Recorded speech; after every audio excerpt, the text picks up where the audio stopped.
Bonjour à tous. Je vous propose aujourd'hui, pour cette séquence de technologie, de parler d'une nouvelle notion qu'on appelle la bio-inspiration. Alors, la bio-inspiration, qu'est-ce que c'est? Pour le découvrir, je vous propose de prendre un domaine que vous connaissez bien, le domaine du sport, et particulièrement celui de la natation. Donc en natation, on va commencer par se poser une question, qui est de savoir comment on pourrait faire pour améliorer les performances en natation, et pour gagner des médailles d'or. Alors, répondre à cette question en technologie, ça revient à se demander comment on peut améliorer les performances d'un nageur.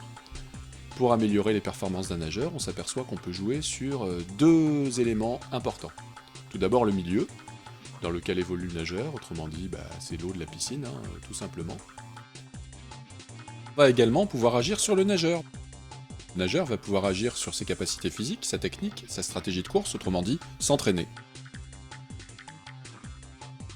On va pouvoir également jouer sur la tenue du nageur. Donc ça, le bonnet de bain, lunettes, maillot de bain.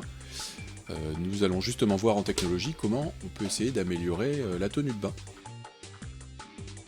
Parfois, il arrive que deux nageurs en compétition n'arrivent à franchir la ligne d'arrivée qu'avec quelques millièmes de seconde d'écart.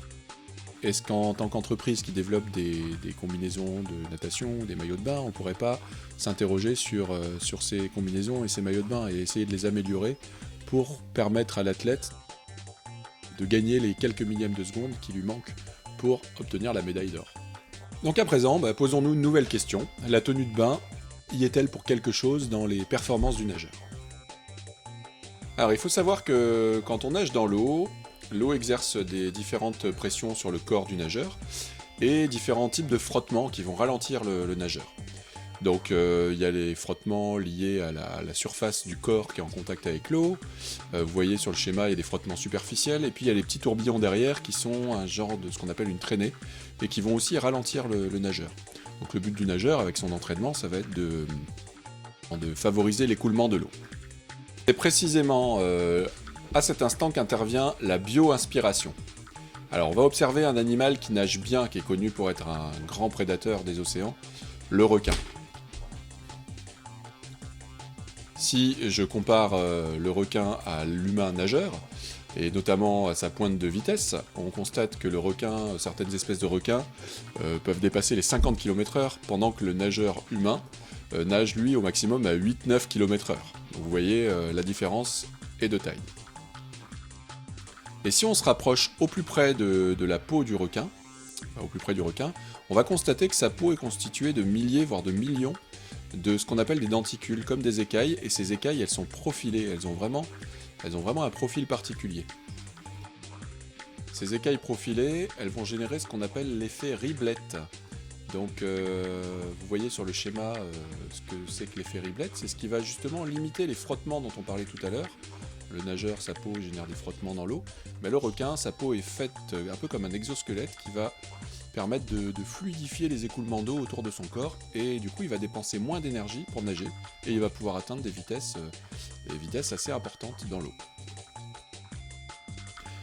Donc, la bio-inspiration, c'est quoi? C'est le fait que des entreprises se sont dit qu'ils allaient exploiter cet effet Riblet de la peau du requin pour inventer des revêtements, des matériaux, des combinaisons de natation qui imiteraient la peau du requin.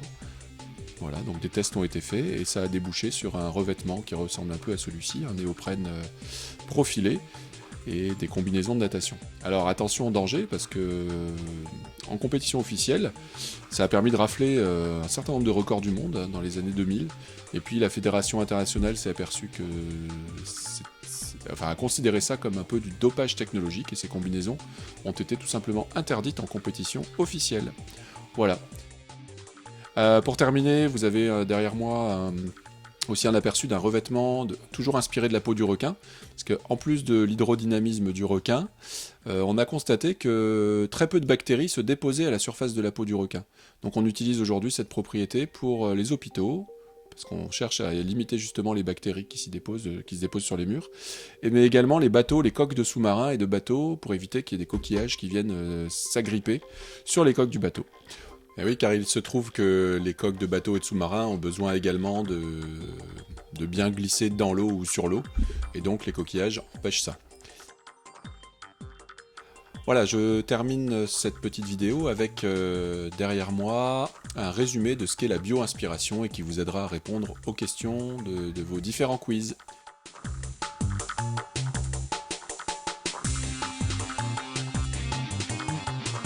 Je vous dis à bientôt pour une nouvelle activité.